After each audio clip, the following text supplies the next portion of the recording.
guest today is Adam Granicz. Adam, how are you? Pretty good. Thank you Welcome for to having Chicago. me.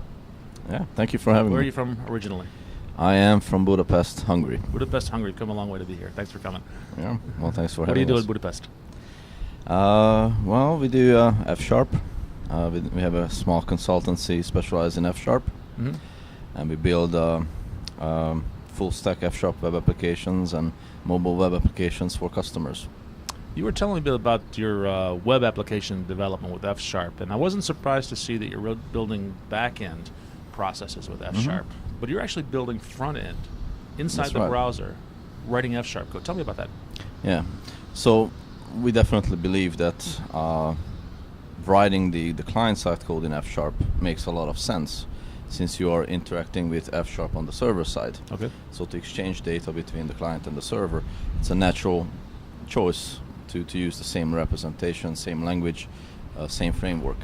So basically the idea for WebSharper came about from a small project we did back in 2007, and we were back then we were working on this enterprise application, and we found the tooling in ASP.NET for F# extremely poor back then. Almost it was non-existent. So we It's a we little started better working now, on but not like C# and VB tooling. So basically WebSharper came from around that era, from that work that we have done. Okay, so the WebSharper is the tool that you're using Yes. to create the client-side code, which you're writing in F#, but browsers don't support F#. No. They won't. If you write in F#, browsers will look at it and just scratch their heads. Yeah, so They understand browsers- JavaScript. Yeah, browsers have nothing to do with F#. So we basically translate F# to JavaScript, or some of your F# code, and run that in the browser as JavaScript code. That's what WebSharper does. Yes. So tell me a little more about WebSharper. How does it work, and what's its job? Is it just a transpiler, or is it more than that? No, it's much more than that. So basically, WebSharper takes an F# application and it turns it into a web application. Okay. So it looks at different annotations. It finds annotations that you put on functions and modules and namespaces, and it actually will generate code accordingly. So it either generates JavaScript or leaves it as .NET server-side code, and basically weaves a web application, a complete web application out of it. So it's a client-server application in most cases. Sometimes you can write your F# code and annotate it as such, so that the whole code base becomes just JavaScript, and then you have an HTML and JavaScript client-side application. Oh, well, something has to happen on the server, right? If you want to interact with a database, for Yes, example. then you definitely have a server side. But in many cases, you actually don't have a server side. You consume external services via AJAX calls, or Oh, I see. like remote procedure There calls. are services, but they're not the ones that you're writing. Yes. They're maybe out in So that's I don't know, cognitive services, for becoming example. more and more common. Yeah. So like single-page applications on mobile phones, they tend to just not use many times their server-side resources. They just have everything on the client, like a game, for example. Okay. And then what's the process of creating a WebSharper application? Do you have to download something first? There are different ways to get started. We recommend, well, if you work in Visual Studio, we recommend that you get the templates into Visual Studio. Okay. So there's a small extension you can download from our website. Okay. And once you have that and you installed it, then there are a whole host of What's your project website? templates. It's on websharper.com. Okay. Under downloads. All right. And is there a cost to it? No. Okay. Good answer. Yeah. So you've downloaded that. Now you've got Visual Studio. Now is it a matter of file, new project, and now there'll be a template for File new project, and WebSharper. under Visual F# you find a new category called WebSharper, and there you will find about 7 or 8 different templates for either client-side applications, client-server applications, and different hosting scenarios like self-hosted or IIS or even Suave. Oh, okay. Are there any dependencies besides the F# language to WebSharper? Not really. It very much depends on which template you end up choosing. But by itself, there are no dependencies. And WebSharper is an open source project, right? It is. So can people, are you writing it all yourself, or are people contributing to it? So I get this question a lot. So basically our company, IntelliFactory, drives the development of this technology. mostly for our own selfish reasons, because we are developing applications for customers with it. So a lot of the things that come into WebSharper are a result of that work.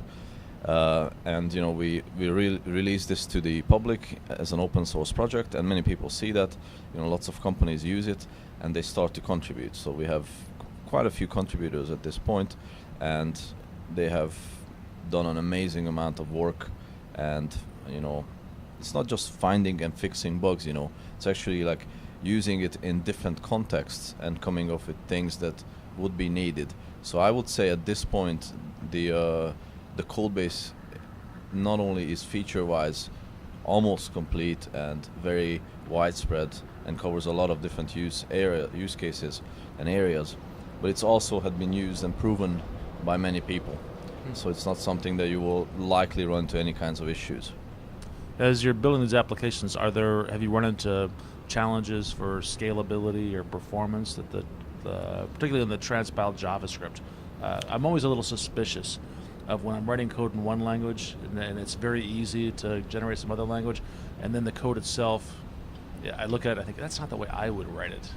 Yes, so there are two kinds of people in the world, as they always say, those that can count and those that can't. And so it's almost like that. So here there are people who are interested in writing F# code, and they want to have JavaScript code that looks exactly like their F# code.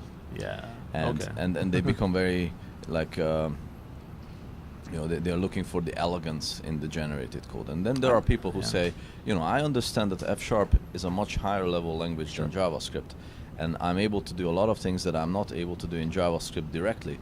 So having that kind of a level of an abstraction is worth, putting off with code that sometimes is just not the same kind of looking code that I would write by hand in JavaScript. Yeah.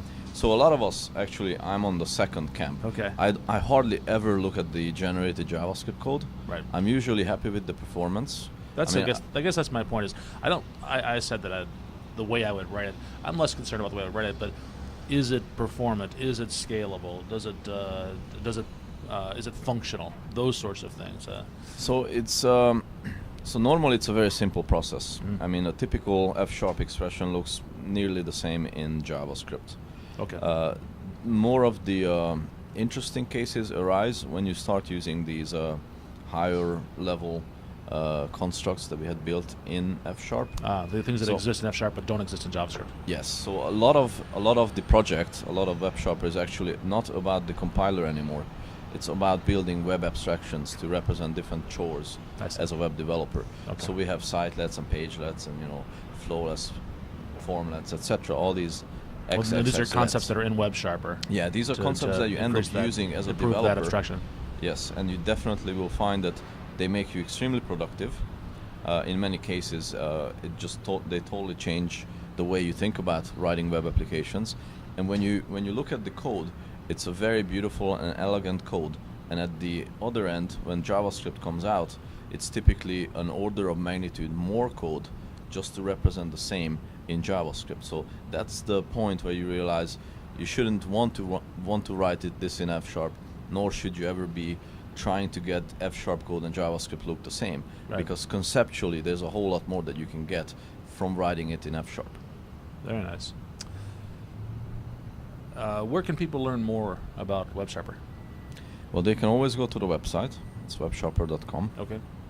And we have a public forum. It's open for everybody.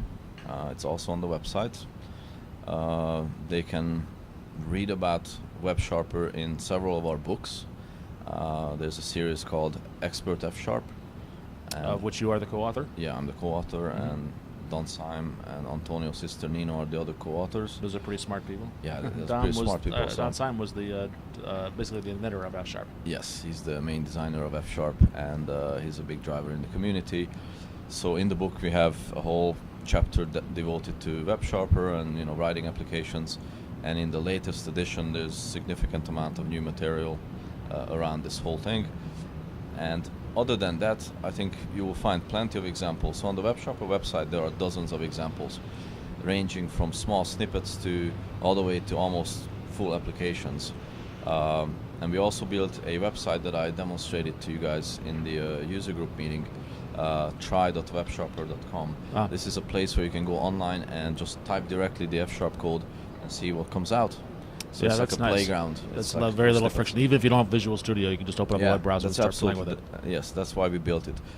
Dependency on Visual Studio is sometimes too big for some people, so we just advise that they hop on the website and try some of the snippets. There are plenty of examples for using different JavaScript libraries with WebSharper on that site, and the snippets I think are self-explanatory.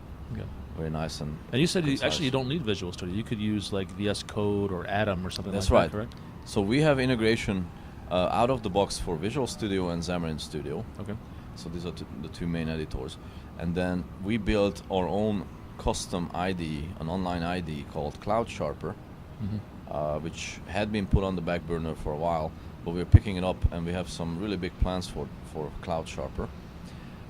And then you have tooling for Atom, for example. We have a plugin to run sitelets and deploy small snippets local on your machine, so you can easily test it directly from your editor. And we have some additional tooling that people are working on. I imagine for Visual Studio Code, there are some people working on some. Okay, so that's not out yet, but it's not out. It's not something that we are doing. We are basically concentrating on the main, like Visual Studio and Xamarin Studio tooling, and CloudSharper naturally. You mentioned that user group, but tell me about this tour of user groups you're doing right now.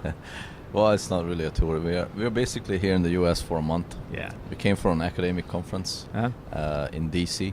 in the early June, and we were supposed to see some folks in San Francisco, some customers and so on. So we decided to kind of extend our stay, make it like a month-long journey, and just hopping around different cities. So we made our way from the East Coast to the West Coast. We spent a couple of weeks there. We did the things we were supposed to do, and then we're basically just at this point traveling around and seeing if user groups are interested, and coming into Chicago. Next we're going to Cincinnati, and then Detroit. Two cities that I've spent a lot of time in. Yep.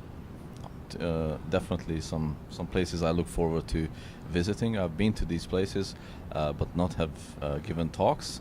So I'm definitely interested in meeting the local crowd and meeting some fellow developers. How has the reception been when you go out and speak about F# and WebSharper?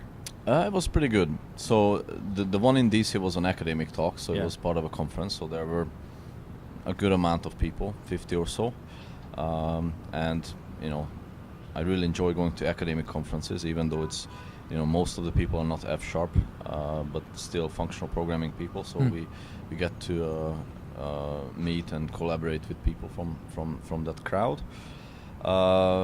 Let's see, the last talk I gave was in Santa Monica, just an absolutely gorgeous place, and reception was good. Lots of questions.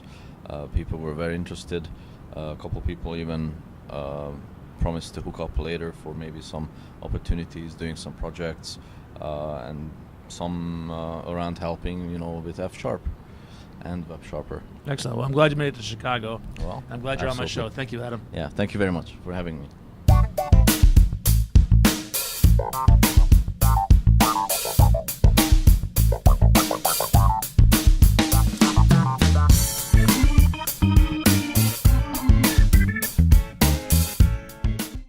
Isn't Chicago awesome? Look at that. So my friends, the world is not just about technology. It's about friends. Thanks for having me. You're a good man, Dave. Thanks a lot.